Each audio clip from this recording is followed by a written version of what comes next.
Hey there, guys and gals. This is your host, Joe, Life with Yosef. It's the 20th of December. It's the solstice. And for those of you who celebrate the solstice like I do, solstice, baby, the original holiday in the winter. I'm going to talk about a few things. Last Sunday, the 15th, was the Dish's birthday. She'd have been 68. I went down to the river to run some film, and it was pretty disjointed. So I'm gonna show you the opening shot, and then I'll come back to it. Good morning, guys and gals. This is your host Joe, Life with Yosef. It's the 15th of December of 2024, and I'm sitting in one of the Ramadas here in the Bullhead City Park in Bullhead City, Mojave County, Arizona. And if this looks vaguely familiar, it's where Charlie, OG, and I scattered the rest of the Dish and the boy. So it's the Dish's birthday today. I'm also redoing this because I had about 55 minutes of film and I started to watch it and it's like, dude, you ramble. So it's been 7.5 months since the Dish passed. I never want you to think that this is like easy, but I'm getting better. You pick up your feet and you move on. But the grief and missing my wife and the boy is always going to be a part of me. And there's no other way around that. It's part of who I am. Our personal tragedies make up who we are as we age. I ran a bunch of film at the river Sunday and it was so disjointed. It was unusable. So I did go to breakfast at IHOP. You did see the restaurant review. Hopefully, I was going to go for a car ride. But Adam from the maintenance, from Black Mountain Maintenance, had called me and said that the AC guy was going to come out, which he did. So I'm going to talk about some of the maintenance in the HOA here. Sunday, they got the power cord from the electric pedestal from Mojave Co-op to the air condition, to the heat pump. So that got replaced, and it's now up to modern code. Yesterday, Adam and the crew came by and they got almost everything else done. Cost me about $2,300. The only thing they have to do left is they have to address the dryer vent because they did not have a particular piece that they needed. So they're going to come back after Christmas and take care of that. And I have a outdoor chair, like an Adirondack type chair that I'm going to have them assemble for me because I'm too incompetent. And that's in the locker, and it was my fault for not having it here. So we've got almost everything else done. The smoke detectors, the railing, the 100 amp breaker in the fuse box, all that stuff that needs to be done got done. And I'm pretty happy about that. They busted their asses here. Of course, I treated them all to lunch too, because, like you've heard me say 1,000 times, you got to take care of the people who take care of you. So there you go. So now we're going to talk about the HOA. Adam and the crew came by day before yesterday and they didn't get let in. And I was asleep and I didn't quite pick up on it right away. So I went down to the HOA office up the street here and I filled out the rest of the paperwork. And apparently the gate was told to not let anyone else in for 137 for me. Now they are definitely strict at the gate. This is almost like trying to get into San Quentin, which I'm pretty happy about for the most part. But yesterday and the day before didn't go well. So I went up to I filled out all the paperwork and I had a little chat with the gal that runs the place, and I filled out everything, so I call Adam back. Okay, they're going to come yesterday. Well, I make sure I'm up with my phone on. Well, Adam gets let in. Now, I had already called the gate and told them, hey, I got people coming. Well, they chose to not tell me that they weren't letting anyone in, but they let Adam in. So when Adam's crew came, the other two guys in a marked Black Mountain maintenance van, they didn't get let in. So I called the gate and they said, well, no, you're not in the system. I said, well, I went up there yesterday. So what is the name and the phone number exactly of the person I need to talk to? Because I'm not happy. And the gal at the gate said, well, I'll call. So somebody called. I think the gate called from the office number and said, oh, okay, it's you're being put in now. I just said, are you going to let my people in? Well, yes. Okay. All right. Fine. So they got let in. It's hopefully resolved that I can get people in here. Now, my Walmart order came and the China Panda people come, but okay. Pick and choose who you want, I guess. Now, a week or so ago, or two, when I got my binder full of documents from the HOA, some of the stuff I had to fill out that I missed, but anyway, it's all got filled out. The registration for the locomotive, some information on Dude. I need to turn them in a voided check so I could have my dues taken right out, yada, yada. Okay, so we got all that taken care of. Now, we're going to talk about the finances. In my 30s, probably about 30 years ago, I started taking classes at San Joaquin Delta College in Stockton. I earned enough credits for an AA in business with an accounting focus, though right at the time, my marriage imploded and I left San Joaquin County to go live with the She-Devil. So I never did follow through on this. And later in time, when I went to see if I could actually be an official graduate, they weren't very helpful. So, okay. But I do have enough background in this to where I could recognize what I'm looking at, even though it's been a while. I looked at the 2023 fiscal year reports, the synopsis, and there's a 9-hole golf course here. It lost in fiscal 23, which is the calendar year here. It lost it between $190,000 and $191,000. The operating revenue did not cover operating expenses. Now, this $190,000 to $91,000 shortfall was covered straight out of what you would call the general fund, out of the money, out of the dues paid by the 697 lot owners here, of which I'm one of them. And that comes out to about $274 per lot for the year to subsidize the golf course in 2023. Now, we don't have the 2024 figures yet, obviously, because we're not done with the year. And so I'm going to hold off on this. But there's some things about this that strike me as maybe I'm going to ask a few questions. While I was in filling out the documents and stuff, I asked about this. And they brought the gal who handles the finances out. I don't think she was too happy with it. I didn't really interrogate her.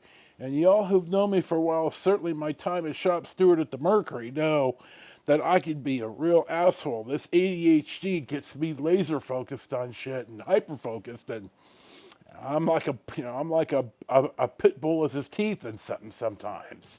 It could be good, and sometimes it isn't good. So I said, how many people recognize that the owners subsidized the golf course for $191,000 in fiscal 2023? And they couldn't quite give me a straight answer. I then asked, okay, Does it take public play? Do the members pay less than non-members? Do you have to be 55 and over to play here? Are we, as the HOA, running the golf course, advertising anywhere in any type of golf media outreach to get people to come up here and play? Can you play here if you're under 55? Are we having any type of teaching outreach to the school, the high school, for example, to get younger people interested in the game? The game of golf is dying. Younger people in their teens and 20s and 30s, they're not playing golf. They don't have 5.5 hours on a weekend to spend, much less the amount of money it costs for a decent set of clubs and lessons to get and time to get good enough to be out on a full-size course in the first place. So these are some of the things I just kind of asked, and they really didn't have an answer for me. Which, okay, I mean, $274 out of my pocket for a year, it's not going to break me. And you're going to think, well, gee, dude, you're a penny pitcher. It's the principle. Why are we investing $191,000 into a losing business? This is business. We're not the government. And the gal said, the finance gal said, well, golf courses don't make money. And I said, well, that's not true, because private courses run by golf course management companies have to make a profit, or they lose the contract, or they go out of business. And they didn't like that. So it's like, I know about the golf industry a little bit because I've been playing golf for God knows how long. And this type of stuff interests me. It's like the gambling and the sin industries. I'm always interested in how, God, how do the brothels, how do the casinos, how do they keep their books? How is the business structured? Stuff like that always interests me. So, okay. Now, I don't have enough information yet, but I think I'm going to start asking some questions about this. Certainly after the unadjusted 2024 fiscal year figures are released, and then I think I'm going to have a bunch of written questions to the finance gal. I'm going to send it an email, or I'm going to make sure that there's a record of the questions. Because if we just have a chit chat, oh, I didn't know you want that, my time as shop steward, everything is in writing. Everything about buying here, I had it in writing, either in text or in email, all of it. So I'm going to, I need to find some things out. What I really need to find out is when's the last time the subsidy went to vote? And is this something that I'm really in the minority on? Because a lot of the people here play golf. I see them on the course. I see the golf carts with the clubs on them. So am I fighting a losing battle here? Am I going to really be the asshole in 137 that no one's going to eat, that they're going to turn their back to? It's not like I care, but I had to learn you can't fight every battle. You can't. I can't. I can't now. I'm too sick and I'm too old.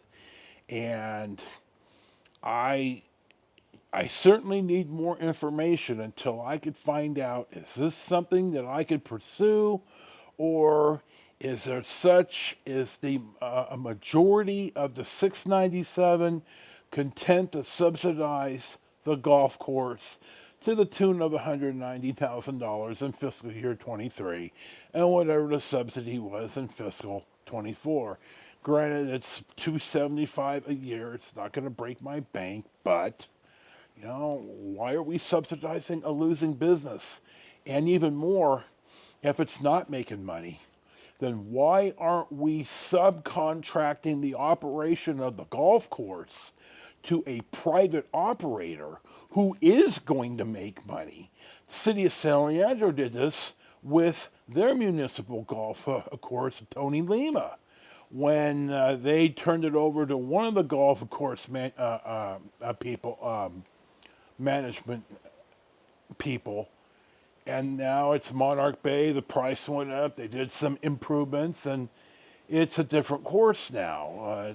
And so they're making money, or they lose the contract and go belly up, or just dump the contract. So I think I need to investigate this a bit more. Is it a loss leader? Well, if it is, then that's what I need to be told.